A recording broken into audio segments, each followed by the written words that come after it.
Welcome to G Fun Facts Online.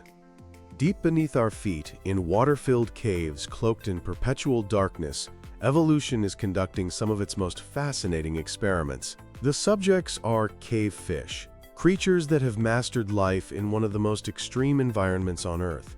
By trading in traits like eyes and color, which are useless in the dark, and sharpening their other senses to a razor's edge, these fish have become a living laboratory for evolutionary biologists. Today, we're delving into the darkness to see how the genetics of one particular species, the Mexican tetra, is illuminating the fundamental mechanisms of evolution and what it might teach us about our own health. The star of our show is a small fish called Astyanax mexicanus. This single species exists in two radically different forms. First, there's the surface fish, a typical, silver-colored, river-dwelling fish with big, healthy eyes. But then, there's the cavefish form. Living in at least 30 different limestone caves in Mexico, these fish are often blind, ghostly white, and perfectly adapted to a life in total blackness. Scientists believe that thousands of years ago, ancestral surface fish were swept into these underground cave systems during floods. Cut off from the world above, they began a new evolutionary journey. Crucially, these different cave populations evolved independently from one another, giving science a perfect natural experiment. Does evolution follow a predictable path? Do different groups use the same genetic tricks to solve the same problems? The most amazing part is that the surface fish and the cavefish are still the same species. In the lab, they can interbreed and produce healthy, fertile offspring. This is a geneticist's dream come true. By crossing a surface fish with a cavefish, scientists can track how traits like eye size or pigmentation are passed down and pinpoint the exact genes responsible for these incredible adaptations. So let's start with one of the most dramatic changes, the loss of sight. In a world without light, eyes aren't just useless, they're a waste of energy. Evolution, always the pragmatist, favored getting rid of them. But it's not that cavefish embryos never start building eyes. They do. They form the initial structures, an optic cup and a lens, just like their surface-dwelling cousins. But then, just a few days into development, the process stops, and the eye begins to self-destruct. This degeneration is driven by apoptosis, or programmed cell death, which kicks off in the lens. The dying lens then seems to send a signal that causes the rest of the eye to wither away, until it sinks into its socket and gets covered by skin. How do we know the lens is the key? An absolutely brilliant experiment proved it. Scientists took a developing lens from a surface fish embryo and transplanted it into the eye cup of a cavefish embryo. The result was stunning. The presence of that healthy lens was enough to stop the self-destruct sequence and rescue the eye. The cavefish grew a smaller, but much more normal, functional eye. This showed that the kill switch for the eye originates right there, in the lens. But what gene flips that switch? It turns out, eye loss isn't controlled by a single gene. It's a complex, polygenic trait. Early studies identified between 8 and 14 different regions of the genome that contribute to reducing eye size. One of the first major culprits they found was a gene with a very cool name, sonic hedgehog. In cavefish, the sonic hedgehog gene is hyperactive in a specific part of the developing embryo. This has multiple effects. On one hand, it suppresses other genes that are essential for eye development, like a master regulator called PAX6. This contributes to halting eye growth. But on the other hand, that same hyperactivity promotes the development of the jaw and the growth of more taste buds. Think about that. Natural selection might have been favoring a bigger jaw and more taste buds to help the fish find scarce food in the dark.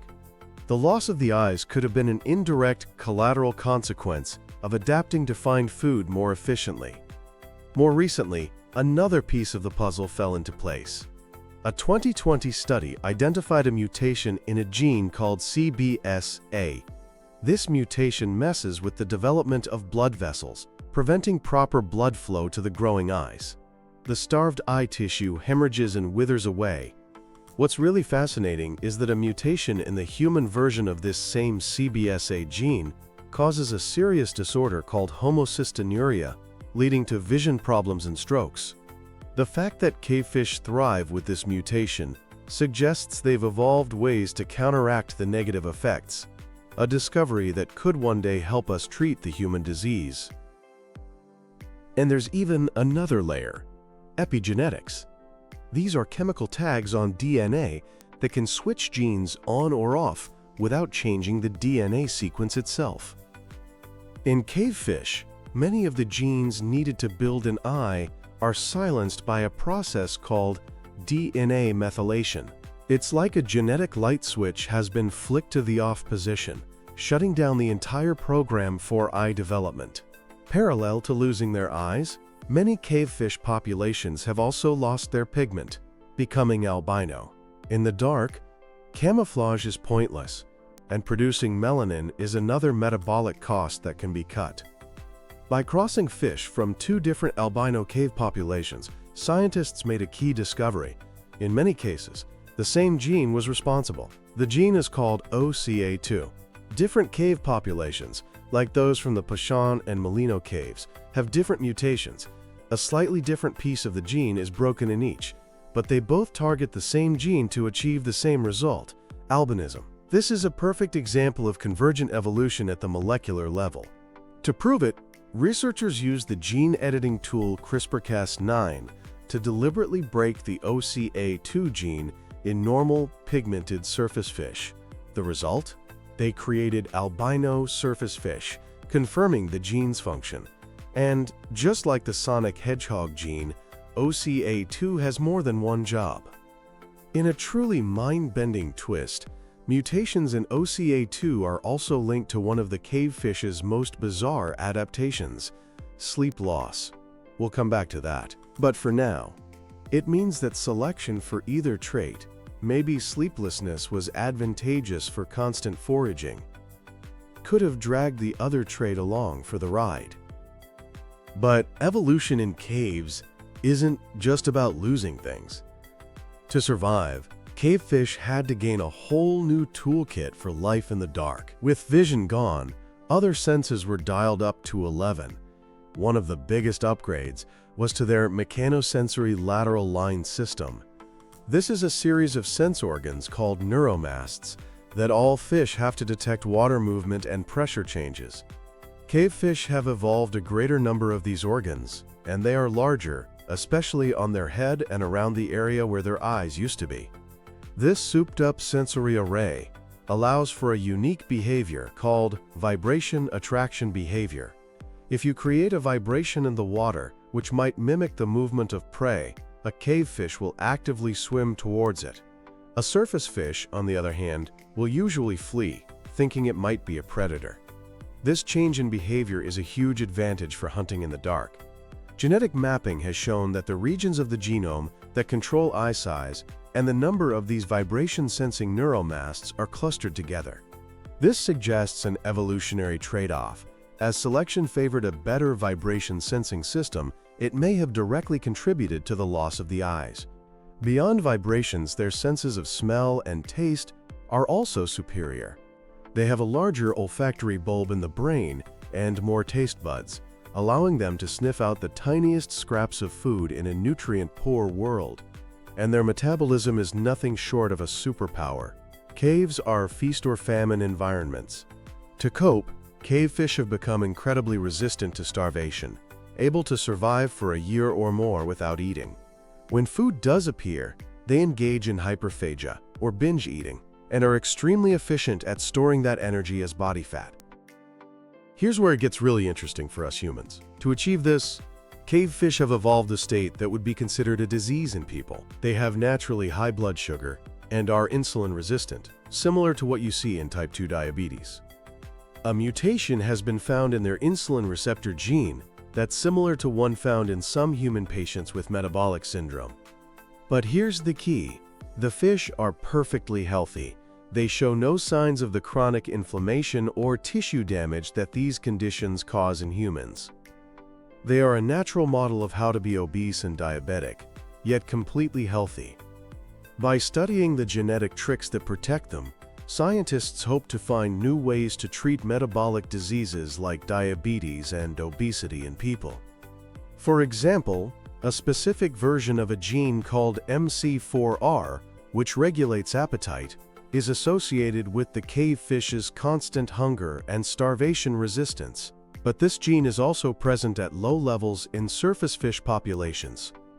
This suggests that when fish first colonized the caves, evolution could act on this standing genetic variation, rapidly favoring the individuals who already carried this thrifty gene. Life without a day-night cycle has also completely rewired their behavior. Cavefish sleep dramatically less than surface fish, sometimes for only a couple of hours a day compared to over 12 hours for surface fish. This is thought to be an adaptation to maximize their time for foraging. And as we mentioned, one of the key genes responsible for this sleep loss is OCA2, the same gene that causes albinism. This link between pigment and sleep is one of the most unexpected discoveries to come out of cavefish research. They've also lost their social schooling behavior. Without visual predators, there's no safety in numbers, and have become more solitary and aggressive. All of this incredible research is possible thanks to a revolution in genetic technology. Where scientists once could only identify broad regions of the genome, they can now pinpoint individual genes. Techniques like RNA sequencing allow them to take a snapshot of which genes are active in different tissues, revealing massive differences in the genetic programs running in the brains, livers, and eyes of cave versus surface fish. And most importantly, with CRISPR-Cas9 gene editing, they can now test their hypotheses directly. They can take a candidate gene, like CBSA or OCA2, break it in a surface fish, and see if it produces the cavefish trait. This moves science from just finding a correlation to proving causation. The story of the cavefish is a powerful demonstration of how evolution works. It's a story of both loss and gain, of trade-offs and new opportunities. But it's also a story with profound implications for humanity. From the darkness of these subterranean caves, these strange blind fish are shedding light on some of our most pressing health problems. The genetics of their eye loss could give us new candidates for understanding human degenerative eye diseases. Their unique healthy metabolism could hold the key to new treatments for diabetes and obesity. The tale of the cavefish is far from over. As our technology gets even better, the secrets locked away in their genome will continue to illuminate not just the path of evolution, but also our own biology. For these denizens of the dark, their most enlightening days are still ahead.